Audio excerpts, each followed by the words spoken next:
Okay, thank you very much. And today we're here to discuss at the cabinet meeting critical domestic policy issues. I'd like to basically provide you with an update as to how we're doing for the American people, and we're doing a lot of great things. The unemployment rate is at a almost 17-year low. The stock market is soaring to record levels. We just hit a new high on Friday, and I think we're hitting another new high today, because there's tremendous optimism having to do with business in our country. GDP growth has reached more than 3% last quarter, and other than the hurricanes would have done phenomenally this, and I think we'll still do very well, but something will have to be taken off because of the tremendous problems of the massive hurricanes that we've had to endure. And now I guess you could probably add the wildfires in California. But the economy cannot take off like it really has the potential to do unless we reduce the tax burden on the families, businesses, workers of our country. And we'll be able to do that. I think we're getting tremendous receptivity from the people. I hope we get the same receptivity from Congress.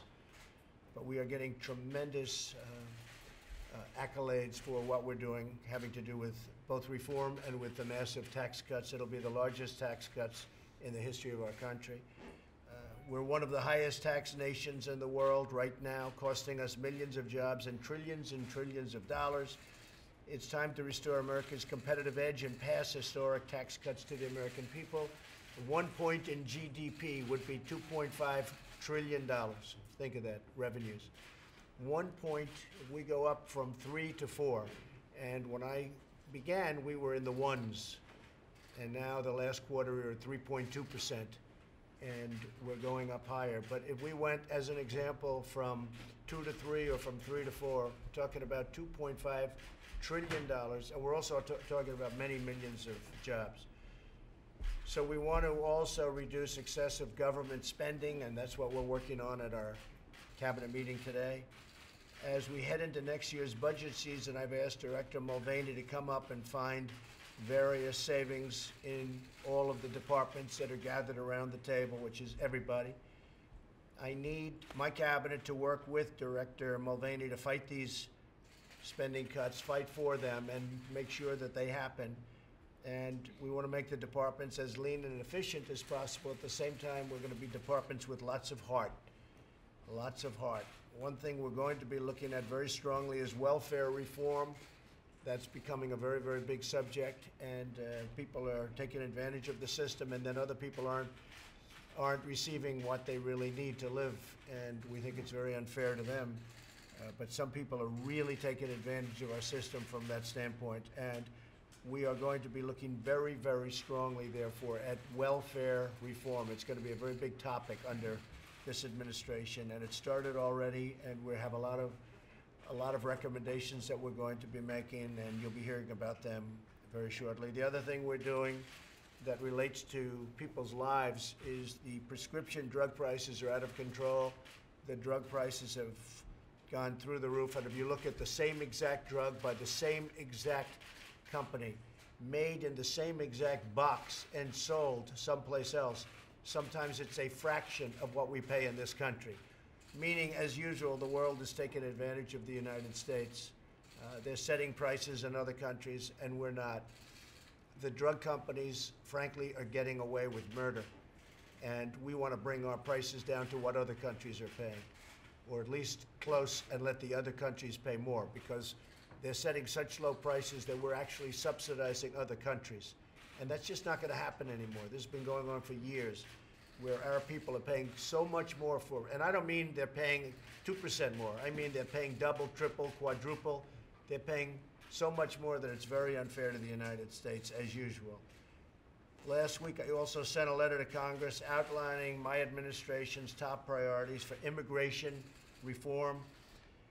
This was a bottom-up effort driven by dedicated law enforcement professionals, and they took a big oath to protect our nations. The Justice Department is doing a fantastic job on the border and with regard to immigration, more than anyone's ever seen before from a Justice Department. Thank you very much, Jeff. It's really had an impact, and a very positive impact, and now we're going to take it to 5 steps further. Our proposal closes dangerous loopholes and vulnerabilities that enable illegal immigration, asylum fraud, and visa overstays. The visa overstays are just, you're talking about numbers that nobody even knows what they are. They're so out of control. And we're going to take care of that. When you look at what's going on in Mexico, Mexico is having a tough time right now in terms of crime. More than ever, we need the wall. We have drugs pouring through on the southern border. They're literally pouring through, and we have to have the wall. We're going to have the wall.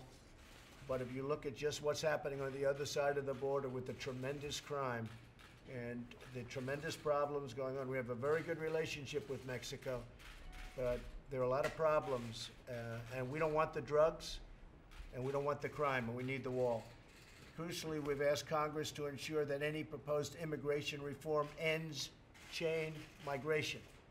One person comes in and then brings everybody in his family in with him or her.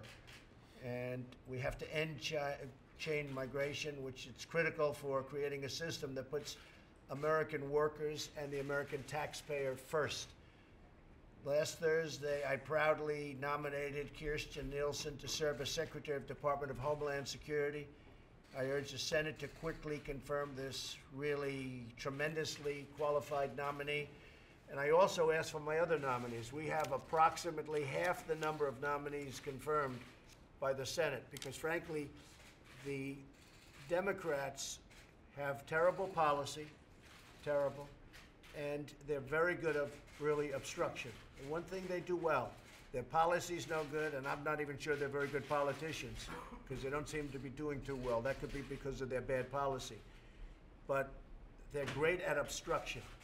And we have half the nominees that President Obama had at this time. It's very unfair. They're taking everybody right out to the final moment, in many cases confirming them with tremendous majorities. But they're bringing them out purposely. They're bringing them right down to the final. We have people that are totally qualified. They're going to pass, but they're going to have to wait a long time because it's total obstruction. I can say the same thing with our judicial nominees, our judges.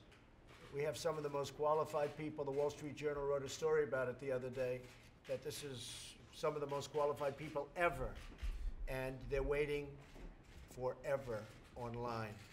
And it shouldn't happen that way. It's not right, and it's not fair. I want to thank Acting Secretary Elaine Duke for her leadership in responding to the catastrophic storms that have struck our nation and our territories.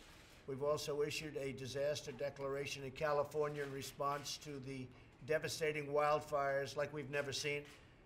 And we mourn the terrible loss of life. We have FEMA and first responders there. We have our military helping. It's very sad to watch how fast, how rapidly they move and how people are caught in their houses. I mean, it's an incredible thing, caught in their houses. So we have a lot of people helping government in California, and made a lot of progress in the last couple of days. But we're a little subject to winds and what happens with nature. But it's a very, very sad thing to watch. We also continue to pray for the victims of the mass shooting in Las Vegas. We cannot erase the pain of those who lost their loved ones, but we pledge to never leave their side. We're working with them very much so with the FBI and law enforcement, Department of Justice. And I guess a lot of people think they understand what happened, but he was a demented, sick individual. The wires were crossed pretty badly in his brain, extremely badly in his brain, and it's a very sad event. In each of these tragedies, we've witnessed, however, tremendous strength and heroism of our people. Each one of these tragedies that we've had, we have witnessed such strength and such heroism. When Americans are unified, no destructive force on earth can even come close to breaking us apart. We have a lot of work to do on behalf of our magnificent country and our extraordinary citizens. A great trust has been placed upon each member of our cabinet. We have a cabinet that there are those that are saying it's one of the finest group of people ever assembled as a candidate, as a cabinet, and I happen to agree with that. Of course, I should agree with that. But I think we have an extraordinary group of people. around this table. This is a tremendous amount of talent. And I wouldn't say I was necessarily looking to be politically correct, although I ended up being politically correct because that was the right thing to do in every sense of the word. However, we have just gotten really, really great people. I'm very proud of them. So we're going to work on all of those things I just outlined and many more. You know, we have the Iran deal that right now is being studied, and I think a lot of people agreed with what I did. I feel strongly about what I did. I'm tired of being taken advantage of as a nation. This nation has been taken advantage of for many, many years, for many decades, frankly, and I'm tired of watching it. But the Iran deal was something that I felt had to be done, and we'll see what phase 2 is. Phase 2 might be positive, and it might be very negative. It might be a total termination. That's a very real possibility. Some would say that's a greater possibility. But it also could turn out to be very positive. We'll see what happens. I thought the tone of the Iranian leaders was very modified, and I was happy to see that, but I don't know if that means anything. They're great negotiators. They negotiated a phenomenal deal for themselves, but a horrible deal for the United States. And we're going to see what happens. The healthcare, as you know, is moving along. Knocked out the CSRs. That was a subsidy to the insurance companies. That was a gift. That was, frankly, what they gave the insurance companies. Just take a look at their stocks. Take a look at where their stock was when Obamacare was originally approved and what it is today. You'll see numbers that anybody, if you invested in those stocks, you'd be extremely happy. And they have given them a total gift. They have given them, you could almost call it a payoff, and it's a disgrace. And that money goes to the insurance companies. We want to take care of poor people. We want to take care of people that need help with health care. And that's what I'm here to do.